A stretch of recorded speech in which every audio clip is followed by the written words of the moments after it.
ये rule number 35A है, to avoid confusion with should and we do not use RT and RTS standing alone, therefore we write. तो बेटा इसके अंदर ये चीज लिखी हुई है कि दो अल्फाज वो आपको बता रहा है कि एक शुड का एक एंड का, क्योंकि ये शॉर्ट फॉर्म है, दोनों एक छोटी सी टिक से लगाए जाते हैं।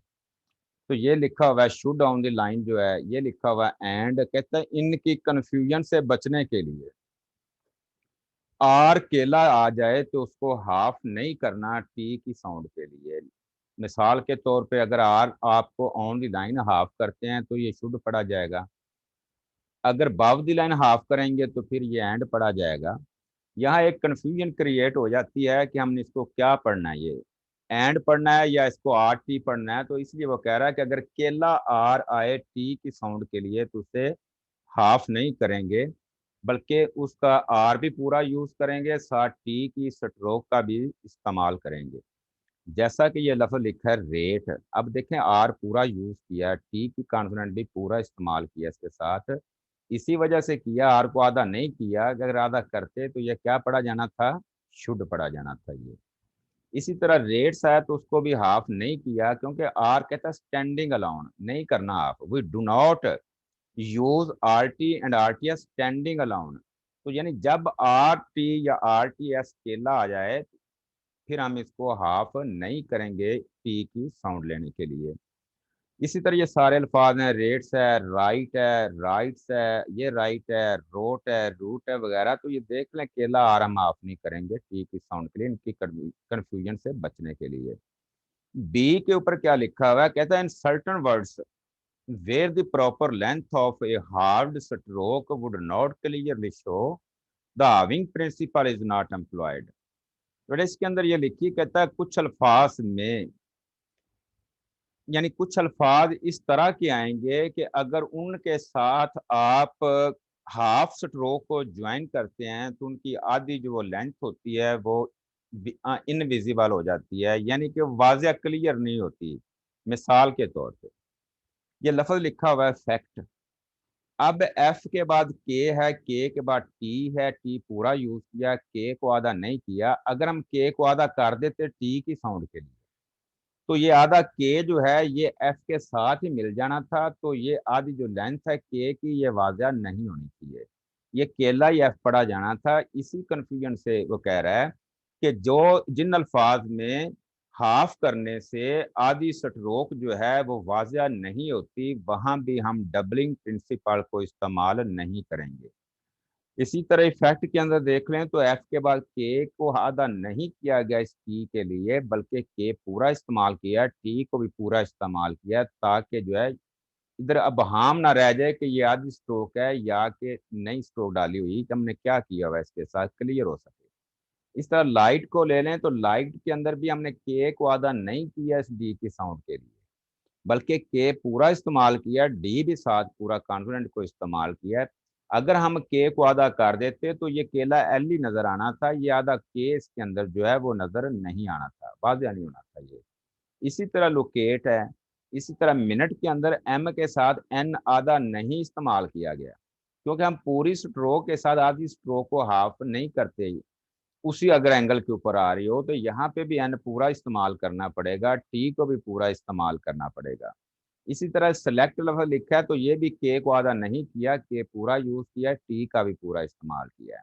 इस तरह टेरिटरी है तो इसके अंदर देख लें टी आर को आधा नहीं किया गया, बल्कि आर पूरा यूज किया है, अगर टी भी पूरा इस्तेमाल करके आर पूरा इस्तेमाल किया तो लिहाजा इसके अंदर ये भी वही चीज, अगर टी के साथ आर हम आधा कर देते इस टी की तो आवाज आ जानी थी, लेकिन ये आर जो है वो हम आधे आर के साथ किस तरह ज्वाइन करते, नहीं ज्वाइन हो सकेगा। इसलिए यहाँ पर भी आप पूरी स्ट्रोक का इस्तेमाल करेंगे। आगे टू नाइट है तो टू, ये देखें थर्ड प्लेस वावल लॉन्ग ऊ है, टू NIT नाइट है, पूरी स्ट्रोक का इस्तेमाल किया है, पूरे कॉन्फिडेंस का इस्तेमाल किया है। अगर हम टी के बाद एन को आधा कर देते टी की साउंड के लिए तो ये एन आधा जब बनाएंगे तो ये आपकी शन की हुक जो है वो तैयार हो जानी थी। तो यहाँ भी एक कन्फ्यूजन पैदा हो जाती है कि हमने शन की हुक लगाई है या एन आधा इस्तेमाल किया है। तो लिहाजा यहाँ पर भी आप इन पूरे कॉन्सोनेंट्स का इस्तेमाल करेंगे, ना कि हम हाविंग प्रिंसिपल को इस्तेमाल करें। आगे सी सेक्शन के ऊपर लिखा है when a final vowel follow T और D it is necessary to write the stroke T और D in order to place the vowel sign. इसके अंदर वो कह रहा है कि वो अल्फाज जिनके आखिर में टी या डी की साउंड आती है, हम उनको हाफ करते हैं टी और डी के लिए, यानी किसी भी कॉन्सोनेंट को हम हाफ कर देते हैं टी या डी के लिए। लेकिन ये शर्त साथ ये जरूरी होती है कि अगर उस टी या डी के बाद कोई वावल आ जाता है, तो ज़ाहिर है वावल जिस प्लेस का आएगा हमने स्ट्रोक को के ऊपर वो प्लेस देनी होती है। अगर हम स्ट्रोक का इस्तेमाल नहीं करते, हम उससे पहले वाली स्ट्रोक को हाफ करके टी या डी की आवाज ले लेते हैं, तो जो टी या डी के बाद आने वाला जो वावल होगा, फिर हम उसको कहाँ इस्तेमाल करेंगे, वो हम इस्तेमाल नहीं कर पाएंगे, क्योंकि जिसके साथ इस्तेमाल करना था उसकी आवाज तो हमने खुद ही उससे पहले वाली स्ट्रोक से ली हुई है। तो पहले वाली स्ट्रोक की प्लेस के ऊपर तो उस वावल को हम मेंशन नहीं कर सकते, क्योंकि वावल तो आया टी या डी के बाद। तो यानी इसका मतलब ये होगा कि अगर टी या डी के बाद एनी वावल आ जाता है, कोई भी वावल आता है, तो हम फिर पूरी स्ट्रोक का इस्तेमाल करेंगे टी या डी का, ना कि वो हम किसी स्ट्रोक को हाफ करके टी या डी की साउंड लेंगे।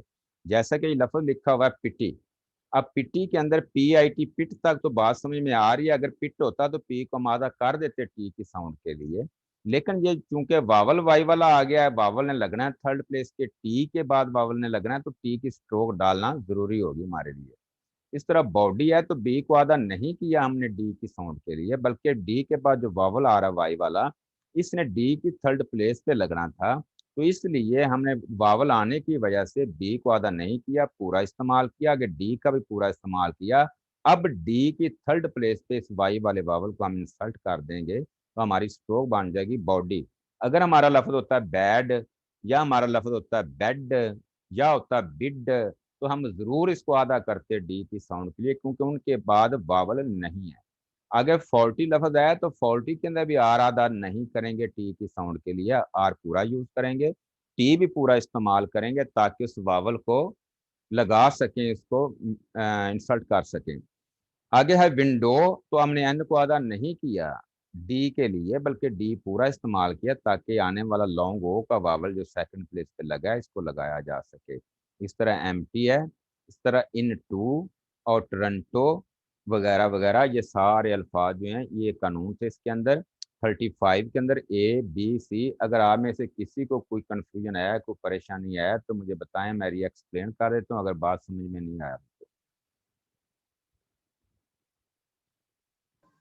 No sir. क्लियर है बेटा? तो जी इसके सर आगे जी। आपने एक्सरसाइज 49 करनी है, कल 50 करनी है, और 51 एक्सरसाइज, 3 एक्सरसाइज मेरा ठीक है। आगे 52, 43 और 44 नेक्स्ट डे के लिए हम रख लेंगे इसको, जो ठीक हो गया ना? सर जी। जी जी सर। जी ठीक हो गया जी।